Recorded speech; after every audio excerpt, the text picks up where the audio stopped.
Peut-être es-tu archéologue, historien, ou peut-être rénoves-tu des anciens lieux. Tu es peut-être formateur ou formatrice. Ou encore, travailles-tu dans l'alimentaire? Nous avons le début de l'été qui vient juste après le printemps. L'été parle de la fructuation, des fruits qui sont mûrs. L'été nous parle de l'abondance, de la richesse de la terre, de cette abondance. Peut-être t'intéresses-tu à l'alimentation. Également,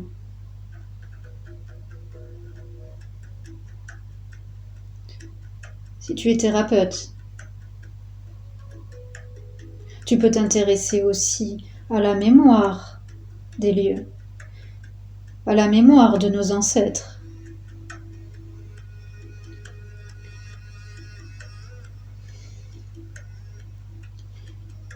Observe ce qu'il y a autour d'une grotte, la forêt, les arbres, les animaux, le cerf, la biche. Le cerf et la biche sont les animaux totems des Gémeaux. Nous allons en parler.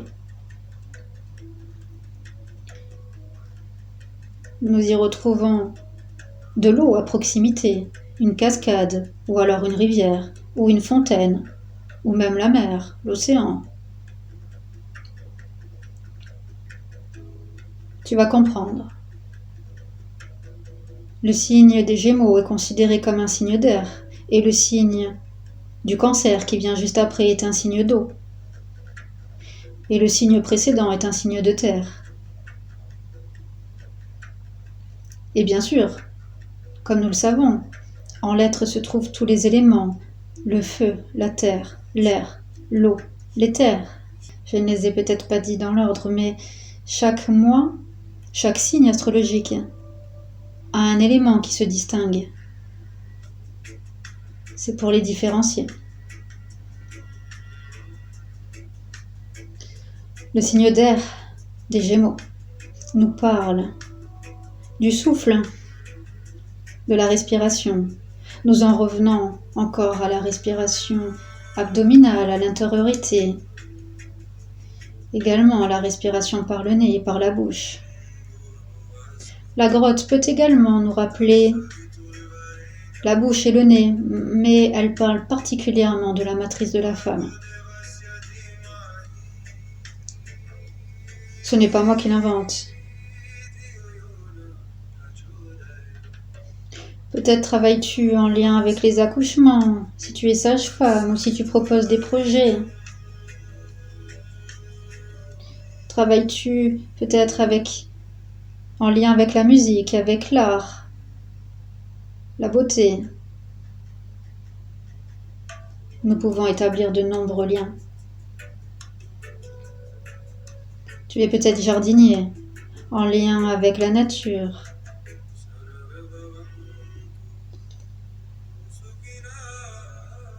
Et si tu es à l'intérieur d'une boutique et qu'elle est de forme arrondie et que tu vends des pierres précieuses à l'intérieur, c'est encore plus rigolo. À l'intérieur de soi se trouvent de nombreuses richesses, de nombreuses ressources, tout comme dans une grotte. Nous disons que l'âme est un joyau. En amour, les Gémeaux, tu recherches la perle rare. Je disais tout à l'heure que nous pouvons trouver des métaux, de la magnétite, des aimants dans la nouvelle technologie. Ce qui fait une belle connexion avec l'évolution, donc entre les ères des sorcières et à aujourd'hui. Ce qui fait une belle connexion avec les aimants, les jumeaux, ce lien aimanté. La magnétite se retrouve, paraît-il, dans le corps humain. Également, dans des animaux tels que la tortue, qui lui permet de s'orienter et de retrouver son lieu de naissance, son eau de naissance.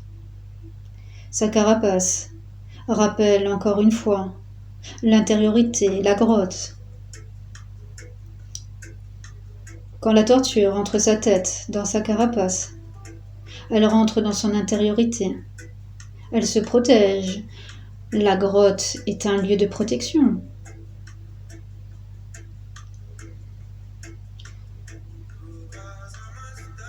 Le protecteur nous parle du Père, du grand souffle de la vie, et les Gémeaux, signe d'air.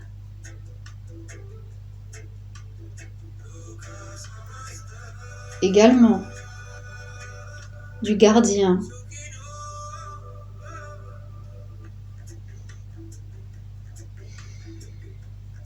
La magnétite que l'on retrouve, comme je disais, je saute d'un truc à un autre, mais j'imagine que tu vas comprendre. Par ton ouverture d'esprit, la magnétite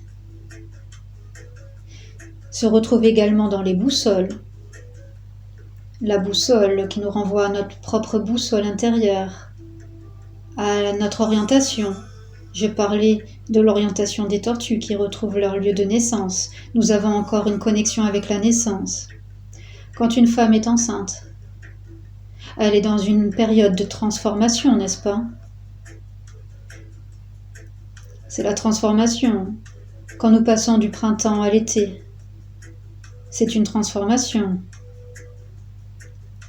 Avant une libération, avant un accouchement, le 21 juin, le solstice d'été, nous parle d'une nouvelle naissance.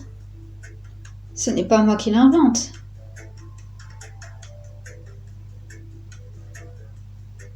Le 21 juin, fête de la musique. Encore un lien avec Apollon, dieu de la musique. Peut-être t'intéresses-tu à différents instruments de musique, comme le handpan, qui rappelle la forme de la carapace de la tortue.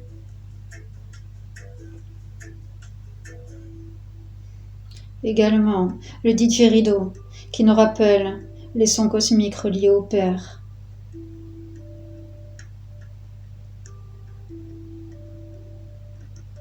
Presque aux trompettes du ciel. Le tambour, qui nous rappelle le cœur, nos battements de cœur. Le 6e mois de l'année, qui nous renvoie au centre. Le centre de l'année donc, nous avons 12 mois. Le tambour, nous disons que notre cœur est notre tambour. Nous écoutons notre propre tambour.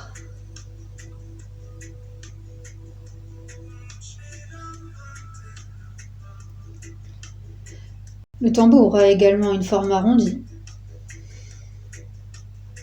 Le handpan également.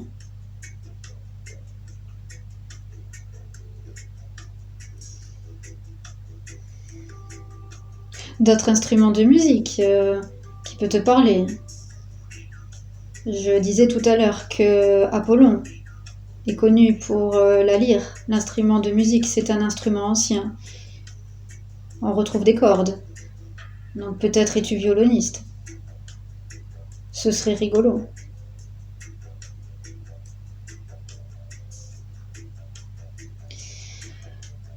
Nous pouvons faire de nombreux liens sans me répéter.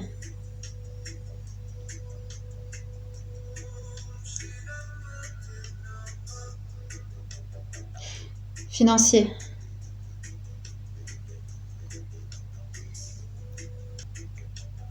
Nous trouvons de nombreuses richesses à l'intérieur d'une grotte.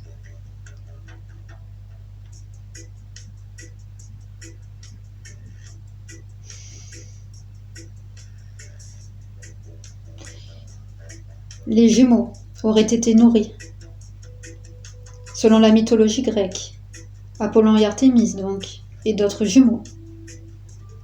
Comme je l'ai dit, les différentes histoires se rejoignent. Par la chèvre amaltée, la corne de la chèvre amaltée qui symbolise et qui parle de la corne d'abondance. Également, nous retrouvons La vache, Hathor. La divinité bien connue. Comme par hasard, elle est vénérée dans une grotte sacrée. Je ne vais pas le répéter, la grotte parle bien de la matrice de la femme, de la mère. La vache sacrée nous parle bien de la gardienne de la terre, de la mer.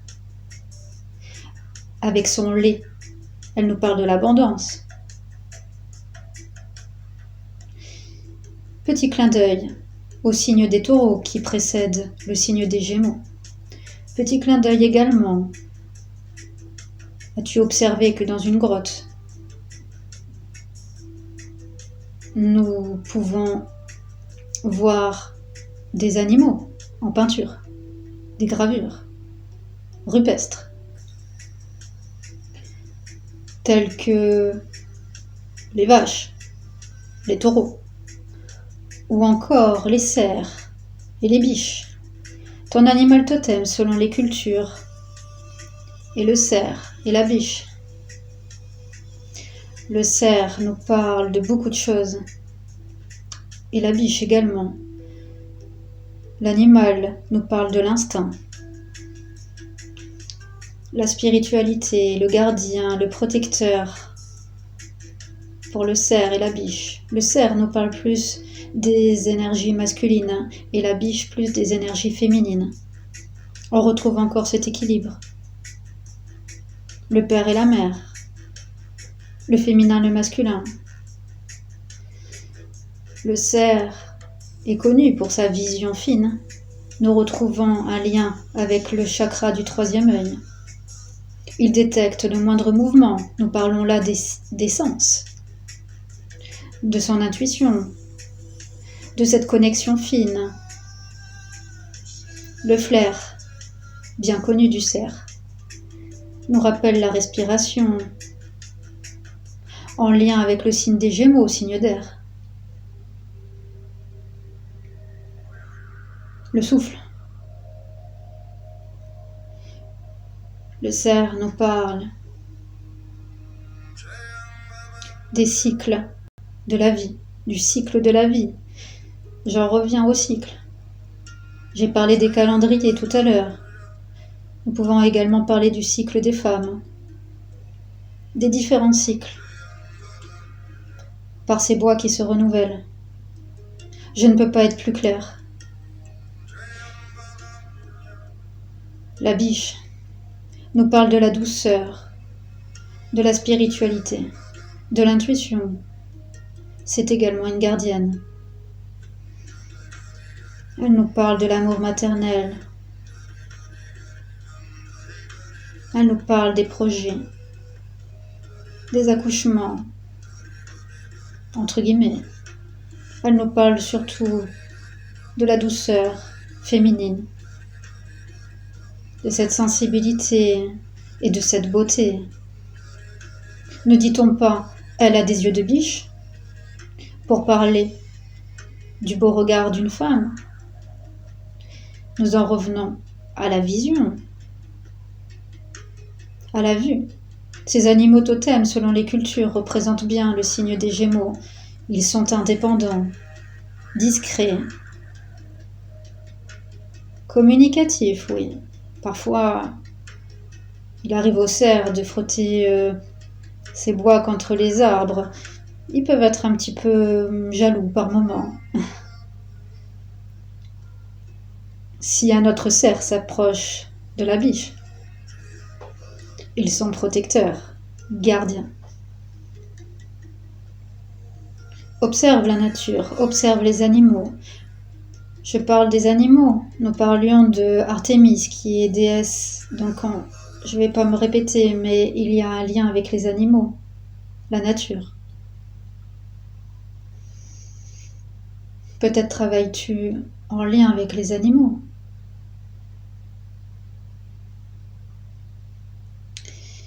Bien-être.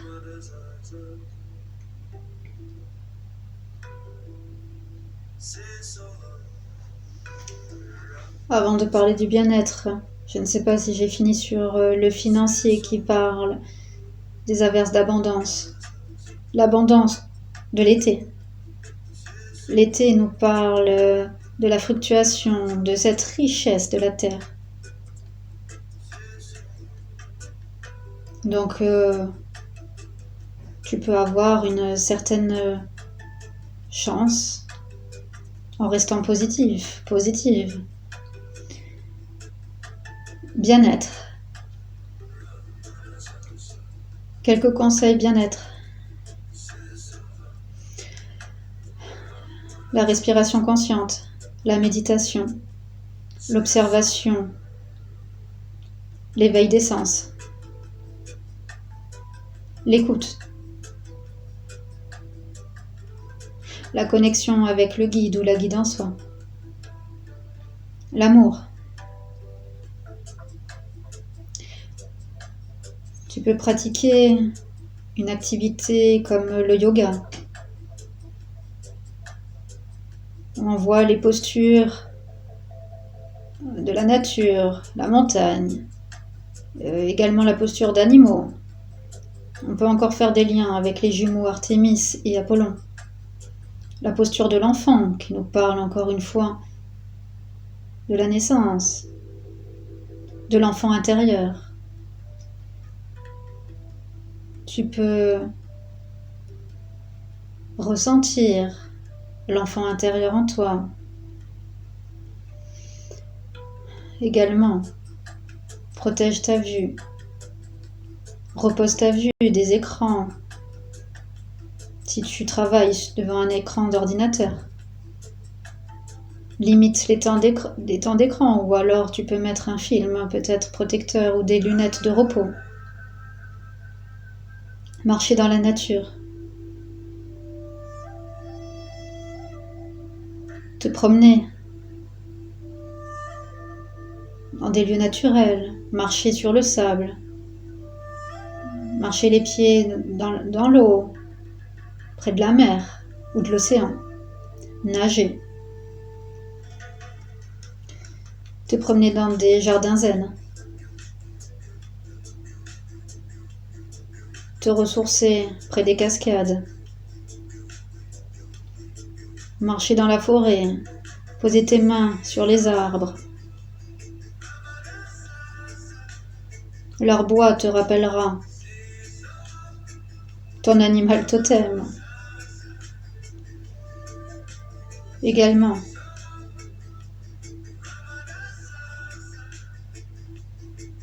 si tu aimes la musique, tu peux écouter les instruments de musique dont j'ai parlé. Tu as un lien avec le chant certainement. Je n'en ai pas parlé.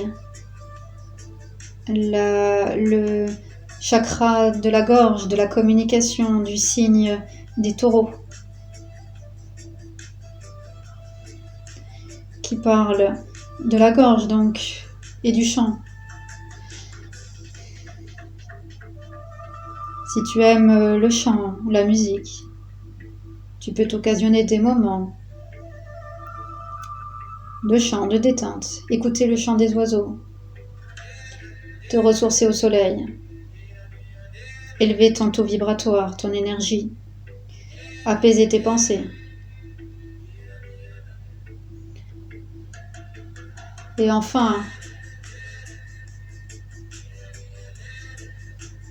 donner naissance